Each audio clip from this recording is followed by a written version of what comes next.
જય શ્રી કૃષ્ણ. આપણા શાસ્ત્રોની અંદર પરમાત્માની પ્રાપ્તિના ઘણા બધા માર્ગો બતાવ્યા છે. જ્ઞાન માર્ગ, કર્મ માર્ગ, યોગ માર્ગ અને ભક્તિ માર્ગ. એમાં ભક્તિ માર્ગ વિશે તો ઘણી બધી ચર્ચાઓ સંતોએ કરી, શાસ્ત્રકારોએ કરી છે. સંતો એમ કહે છે કે જે પ્રવૃત્તિથી ભગવાન પ્રસન્ન થાય એ પ્રવૃત્તિ ભક્તિ છે. જાતે બેગી દ્રવવું મેં ભાઈ સો મમ ભક્તિ ભક્ત સુખદાયી. માનસકાર એમ કહે છે કે કર્મ પૂર્ણ નિષ્ઠાથી કરવામાં આવે અને એ કર્મ જો ભગવાનને પ્રસન્ન કરે તો એ ભક્તિ છે. ભક્તિ સ્વતંત્ર છે. ભક્તિ તમામ સુખોનો આધાર છે. પરમાત્માની પ્રાપ્તિનો એક સરળ માર્ગ છે ભક્તિ.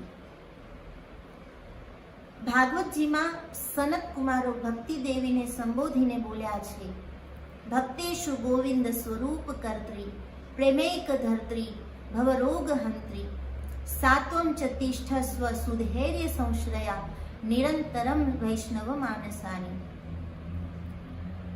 સનત કુમારો એમ કહે છે કે હે ભક્તિ મહારાણી, ગોવિંદ સ્વરૂપ કર્ત્રી, આપ પરમાત્માનું સ્વરૂપ પ્રદાન કરવા વાળા છો. પ્રેમૈક ધર્ત્રી, પરમાત્મા પ્રત્યેનો પ્રેમ પ્રદાન કરવા વાળા છો. ભવરોગ હંત્રી, ભવરોગનું હરણ કરવા વાળા છો. માટે નિત્ય નિરંતર વૈષ્ણવ માનસાની આપ ભગવાનના ભક્તોના હૃદયમાં બિરાજમાન થાઓ. તો ભક્તિ અનુપમ છે, ભક્તોના હૃદયમાં રહેવા વાળી છે. અનંત અખંડ આનંદનો આધાર એ ભક્તિ છે. આ ભક્તિ ભગવાન સુધી પહોંચવાનો સરળ માર્ગ છે. તો આપણને માનસમાં એવો પ્રશ્ન થાય કે આ ભક્તિ એટલે શું? ખરેખર આ ભક્તિ શું છે?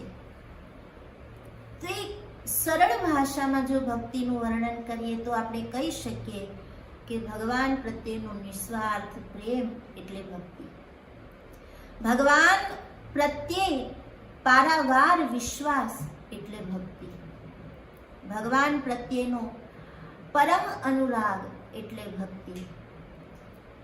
અને આ ભક્તિ, આ પ્રેમ, આ નિસ્વાર્થ ભાવના માણસના હૃદયમાં જો જાગે તો એ જે કર્મ કરે એ કર્મ ભગવાનની પ્રસન્નતાનું કારણ બની જાય છે.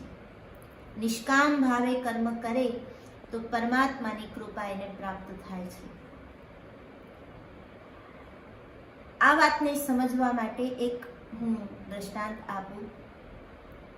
દ્વાપર યુગના અંતમાં ચક્રીક નામે એક ભગવાનનો પરમ ભક્ત થઈ ગયો, જે જાતિમાં તો ભીલ હતો પણ પરમ હિંસક હતો. અહિંસા એના સ્વભાવમાં વણાઈ ગઈ હતી. પોતાની પર્ણકુટીમાં એણે નાના નાના સસલા, હરણા વગેરે પ્રાણીઓને પાડ્યા હતા. અને પોતે જંગલમાં રહે છે એટલે વનમાંથી વનફળ લઈ આવે, જડીબુટ્ટીઓ લઈ આવે, જે કંઈ મળે તે લાવી ભગવાનને ધરાવે, પોતે ખાય અને સસલા, હરણા જે કંઈ પોતે રાખ્યા હતા એને ખવડાવે. આ જંગલમાં એક બહુ પુરાતન કાળનું ખંડેર હાલતમાં એક મંદિર હતું, જેમાં ચતુર્ભુજ ભગવાન વિષ્ણુની મૂર્તિ હતી. આ ભીલ ચક્રીકને ભગવાન વિષ્ણુ પ્રત્યે બહુ શ્રદ્ધા. એટલે રોજ જ્યારે ફળ ફૂલ લઈને આવે ત્યારે સૌથી પહેલા એ મંદિરે જાય, ભગવાન વિષ્ણુને એ ફળ ફૂલ ધરાવે અને પછી પોતે ગ્રહણ કરે. આ એનો રોજનો નિયમ.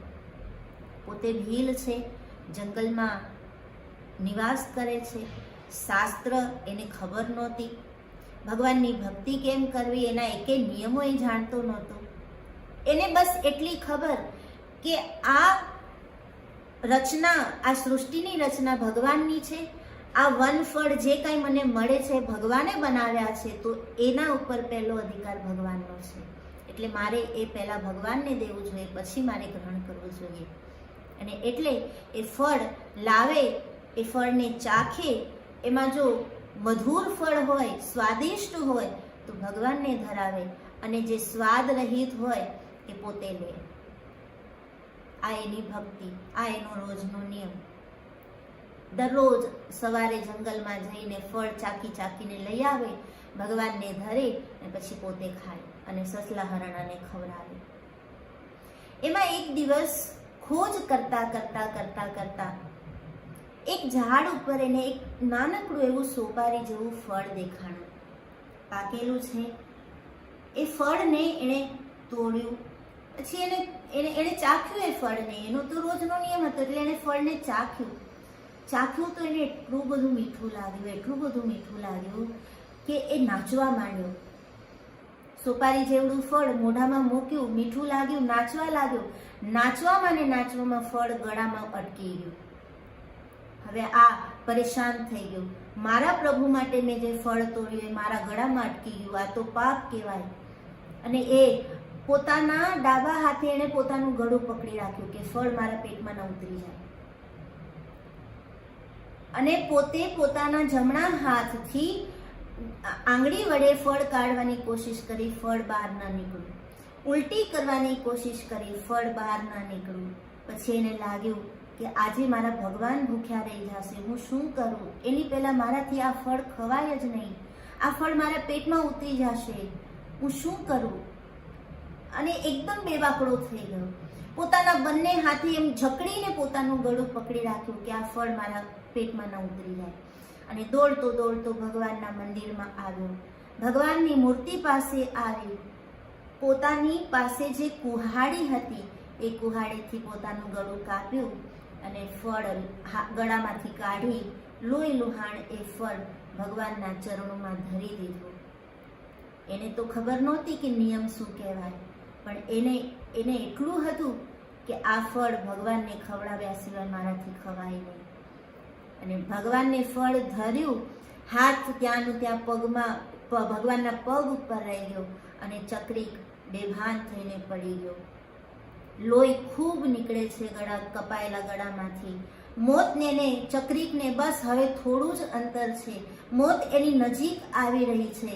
આમ બેભાન અવસ્થામાં એ વ્યાકુળ થયો છે, બેચેન થયો છે, શ્વાસ રૂંધાવા લાગ્યો, પ્રાણ જવાની તૈયારી. હાથ ભગવાનના ચરણોમાં છે, આના પ્રાણ પંખેર ઉડવાની તૈયારી છે. અને તરત જ ભગવાન પ્રગટ થઈ ગયા અને માથે હાથ ફેરવ્યો, ત્યાં ચક્રીક સ્વસ્થ થઈને ઊભો થઈ ગયો. પછી તો ભગવાન એને વરદાન માગવા કહે છે, પણ ચક્રીક એમ કહે છે કે પ્રભુ આપ મળી ગયા, આપની પ્રસન્નતા મને મળી, હવે મારે બીજું કાંઈ ન જોઈએ. મારે તો બસ આ ફળ તમને ખવડાવવું હતું, મારો બીજો કોઈ આમાં સ્વાર્થ નહોતો. મારે તો બસ એટલું જ જોઈએ કે મારા હરેક કર્મથી તમે પ્રસન્ન થાઓ, બસ. અને ત્યારે ભગવાને એને કહ્યું કે ચક્રીક, તું અહીંયાથી દ્વારિકા આવજે અને ત્યાં તને મારું સ્વરૂપ મળશે. પણ આ કથા આપણને બતાવે છે કે મોટા મોટા યજ્ઞ યાગ કરીએ, પૂજા પાઠ કરીએ, ભગવાનની પ્રાર્થનાઓ કરીએ, ભગવાનના અનુષ્ઠાનો કરીએ, પણ જો એમાં ભાવ આપણો નિસ્વાર્થ નહીં હોય, આપણો પ્રેમ એમાં જો શુદ્ધ નહીં હોય, તો આ ગતિ આપણને નહીં મળે. એટલે યજ્ઞ કરવા એ ખોટું નથી, પૂજા કરવી ખોટું નથી, પણ એ કરતા કરતા આપણો ભાવ અપાર હોવો જોઈએ, આપણો વિશ્વાસ દ્રઢ હોવો જોઈએ, અને આપણી ભક્તિ નિષ્કામ હોવી જોઈએ, નિસ્વાર્થ હોવી જોઈએ. અને આવી નિસ્વાર્થ ભક્તિ એ પરમાત્માની પ્રાપ્તિ કરાવે છે, એ પરમાત્માની પ્રસન્નતાને પ્રાપ્ત કરાવે છે, પરમાત્માની કૃપાની પ્રાપ્તિ થાય છે. પણ એક વસ્તુ પણ ધ્યાનમાં રાખવાની છે કે આવી ભક્તિ પ્રગટ કરવા માટે સાધના કરવી બહુ જરૂરી છે. નથી મળતો દરજ્જો અહીંયા સાધન વિના. જ્યાં સુધી માણસ પ્રયત્નશીલ ન થાય ત્યાં સુધી આ ગતિ નથી મળતી. કુરુક્ષેત્રના યુદ્ધની વાત કરીએ તો ભગવાન કૃષ્ણ અર્જુનને એમ કહે છે કે અર્જુન, હું તારું માર્ગદર્શન કરીશ, હું તારો રથ ચલાવીશ, હું તારું રક્ષણ પણ કરીશ, પણ અર્જુન, યુદ્ધ તો તારે જ કરવું પડશે, લડવું તો તારે જ પડશે, તો જ તને વિજય મળશે. એમ માણસ પ્રભુની કૃપા પ્રાપ્ત કરવા માટે જ્યાં સુધી સાધન નહીં કરે, પ્રયત્નશીલ નહીં બને, ત્યાં સુધી પરમાત્માની પ્રાપ્તિ એ મુશ્કેલ છે. માટે આવો નિસ્વાર્થ ભાવે, નિષ્કામ ભાવે ભક્તિ કરી અને પરમાત્માની પ્રાપ્તિ કરીએ. જય શ્રી કૃષ્ણ.